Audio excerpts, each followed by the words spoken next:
L'anime commence dans un bois très paisible où se trouve une seule maison au centre. C'est ici que nous faisons la connaissance de notre protagoniste, Ryo Mijara, qui se lève de son lit pour observer ce qui l'entoure. En sortant et en jetant un coup d'œil au bois, la première chose qu'il fait est de réciter un petit enchantement pour faire apparaître un petit amas d'eau au-dessus de sa main. Dans un changement de scène, nous voyons ce qui s'est passé quelques instants plus tôt, avant son arrivée ici. Ryo reprend soudainement conscience et se rend compte qu'il se trouve dans un endroit inconnu. À travers la brume, un homme apparaît et lui indique que ce n'est pas l'au-delà. Une fois qu'ils peuvent se voir clairement, cet homme lui demande s'il s'appelle Ryo Mijara, ce à quoi Ryo répond par l'affirmative. Soulagé, l'homme lui dit qu'il n'a pas reçu de visiteur depuis longtemps. Sans détour, il informe Ryo qu'il a perdu la vie dans un accident. Sans montrer de surprise, Ryo dit qu'il s'en souvient, et on peut voir qu'il a probablement été renversé par un véhicule. Il demande alors à l'homme s'il est Dieu, mais celui-ci répond que non, qu'il peut le considérer comme quelque chose de plus proche d'un ange, et qu'il est prêt à répondre à ses questions.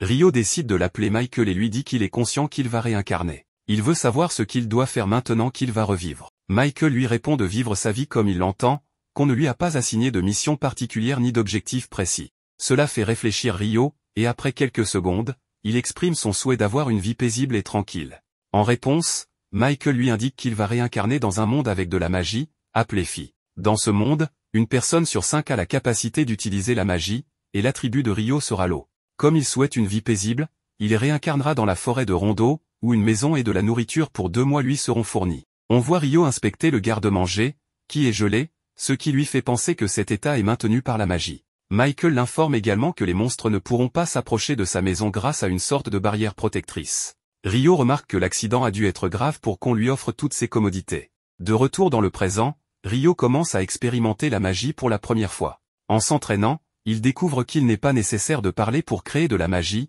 tant qu'il visualise ce qu'il veut faire. Cela le déçoit un peu, car il aime les incantations verbales et crier ses pouvoirs. Il remarque qu'il ne peut invoquer que de l'eau froide, ce qui l'empêche d'utiliser la baignoire de la maison pour prendre un bain chaud. À court d'options, il prend un morceau de bois pour essayer de faire du feu, mais après un moment à frotter des bâtons, il abandonne, réalisant à quel point c'est difficile. Laissant cela de côté, il se concentre sur la tentative de geler l'eau dans un seau, sans succès. Voulant créer de la glace, il s'efforce davantage, car il est intéressé par un sort qui lui permettrait de créer des lances de glace. Il réduit alors la taille de l'eau, en extrait la chaleur, et visualise les molécules d'eau. Ensuite, il lie l'élément oxygène à l'élément hydrogène d'une molécule voisine, ce qui lui permet de créer de la glace. Heureux, il remercie les liaisons hydrogène. Ensuite, il entreprend de lui donner une forme. Il fabrique une sorte de loupe qu'il utilise pour amplifier la lumière du soleil et diriger la chaleur sur de l'amadou, créant ainsi du feu. Le soir venu, il peut enfin profiter d'un bon bain avec de l'eau chaude et reconnaît qu'il a beaucoup progressé pour son premier jour. Il pense qu'il devrait pouvoir créer de l'eau chaude de la même manière qu'il crée de la glace, ce qui le conduit à dire que la magie est très utile et qu'il aura beaucoup à faire à partir du lendemain.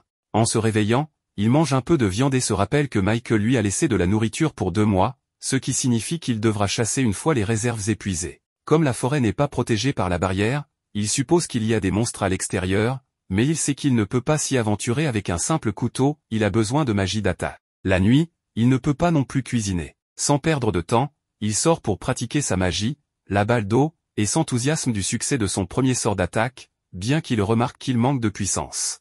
Il décide alors de transformer la balle d'eau en jet d'eau, visualisant un jet d'eau fin et rapide. Cependant, le jet s'affaiblit rapidement et ne va pas loin, ce qui le fait considérer cela comme un échec. Il se souvient alors d'une question qu'il a posée à Michael, comment utiliser la magie. L'ange lui a répondu que l'essence de la magie est la visualisation, et qu'il doit visualiser une image tout en gagnant de l'expérience. À partir de là, Ryo s'entraîne à répéter le jet d'eau encore et encore, et après quelques heures, il observe que son attaque commence à prendre forme. En rentrant chez lui, il découvre qu'en inversant le processus de création de glace, il peut créer de l'eau chaude, bien qu'en s'y plongeant, il se brûle. Le lendemain, il entreprend de créer de la glace directement dans l'air, notant que le processus est assez lent, mais réalisable. Il appelle ce sort lance de glace, mais lorsqu'il le projette, il s'effondre après à peine 1 mètre. Conscient que ce sort n'est pas viable en combat réel à cause de ses limitations, il décide de s'entraîner davantage. Petit à petit, il enchaîne plusieurs sorts, maintenant un rythme jusqu'au crépuscule. À ce moment, la fatigue le frappe soudainement, le faisant tomber à genoux,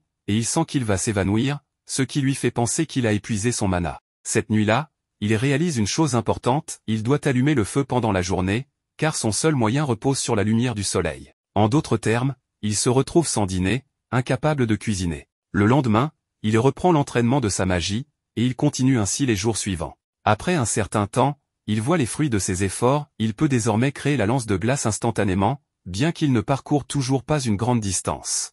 Il estime qu'il est temps de s'aventurer hors de la barrière, ce qu'il fait, armé d'une lance qu'il a créée. En avançant un peu, il arrive à une rivière et trouve ce qu'il cherchait, du quartz, qu'il utilise comme silex pour faire du feu, même sans soleil. Avec cette ressource précieuse, il part à la recherche d'une herbe antidote, considérant que la trouver rendrait son aventure pleinement réussie. À ce moment, il se retourne et aperçoit un monstre, un sanglier mineur. Face à cette situation, son corps se tend, car ce n'est pas une bonne nouvelle. Il se fige de peur lorsque le monstre charge pour l'attaquer. Quelques secondes avant l'impact, des images surgissent dans son esprit, le faisant réagir. Il esquive rapidement en sautant sur le côté. Lorsque le sanglier mineur attaque à nouveau, Ryo se souvient qu'il peut utiliser la magie. En guise de contre-mesure, il crée un chemin de glace qui fait glisser le monstre vers lui, et comme attaque finale, il forme un amas de glace avec des lances pointées vers l'avant, comme un bouclier de pieu. Le monstre s'y écrase et subit une mort instantanée. Ce soir-là, Ryo rentre chez lui pour lire l'encyclopédie des monstres et découvre que le sanglier mineur est le rang le plus faible. Il note également que, bien que l'encyclopédie soit basique, les 2 dernières pages sont spéciales, contenant des informations sur les dragons, des êtres capables de détruire une ville entière sans effort ni aide. On y conseille de fuir immédiatement si l'on en voit un, bien que cela soit probablement impossible. Il est aussi question des diablotins, qui ne sont pas des anges déchus, mais dont l'origine est inconnue. Une note indique qu'on prie pour que personne n'en rencontre. Ryo se demande à quoi cela lui sert de savoir cela, mais en y réfléchissant, il comprend que ce monde est plein de surprises. Ensuite, il s'aventure à nouveau pour collecter des fruits, savourant l'un d'eux pour son équilibre parfait entre acidité et douceur. Soudain, il est attaqué par un monstre volant. Après avoir esquivé son attaque, celui-ci lance une lame de vent qui, heureusement, ne le touche pas. Cela lui fait penser que le niveau de danger a brusquement augmenté. Tout en fuyant, il place des boucliers de glace pour éviter les attaques. Il identifie ce monstre comme un faucon assassin, qui utilise en taille aérienne, un sort de vent invisible, et attaque avec son bec et ses griffes après avoir chargé. Ne pouvant échapper à la bête, il décide de se battre. Il arrête de courir et tire plusieurs jets d'eau dans sa direction. Le faucon esquive en manœuvrant dans les airs, puis charge à grande vitesse. Ryo crée un bloc de glace dans l'air, contre lequel le monstre s'écrase. Après l'impact, le faucon s'effondre à plusieurs mètres. Alors que Ryo s'approche pour se préparer, le monstre se relève rapidement et s'envole à nouveau. Ryo remarque que l'œil du faucon est blessé, et après quelques secondes, il fait demi-tour et s'enfuit. Le danger écarté, Ryo s'allonge sur le sol pour prendre un repos bien mérité, acceptant qu'une vie paisible est difficile à obtenir. Ayant fui le faucon sur une longue distance, il perd l'orientation par rapport à sa cabane. En avançant, il pense qu'il devrait être proche, mais il découvre quelque chose de brillant, un homme en armure sans tête, accompagné d'un cheval sans tête. Le lendemain, Ryo continue d'explorer le bois, profitant du chemin pour vaincre les bêtes qui menacent sa vie ordinaire, cette fois en utilisant avec succès la lance de glace. Il parvient à retrouver sa maison et adopte cette routine pour collecter des ressources et de la nourriture, tout en continuant à pratiquer la magie pour se renforcer. Un jour, il découvre une plage et n'hésite pas à plonger dans la mer. Mais il est soudainement attaqué par un monstre géant des profondeurs, ce qui le fait fuir précipitamment de peur. Plus tard, il crée un sort appelé jet abrasif, un jet d'eau ultra concentré qu'il utilise pour couper une roche parfaitement. Il découvre également que s'il renforce la glace avec de la magie, il peut l'utiliser comme un abrasif de grenat, et il commence à se sentir à l'aise avec l'utilisation de la magie. Une nuit, Ryo décide de retrouver le Dulahan qu'il avait laissé tranquille auparavant, armé cette fois d'une épée de glace. Il sait que le Dulahan ne figure pas dans l'encyclopédie des monstres, peut-être parce qu'il n'est pas considéré comme un monstre ou parce qu'il est trop avancé, mais il n'y attache pas d'importance, pensant qu'il peut l'apprendre par lui-même. Sans perdre de temps, il attaque de front, mais le Dulahan bloque chaque coup. Lors d'un contre-attaque, Ryo se protège avec un bouclier de glace, mais l'impact le déséquilibre légèrement. Lors de la prochaine attaque du Dulahan, Ryo l'esquive et tente de contre-attaquer, mais il échoue.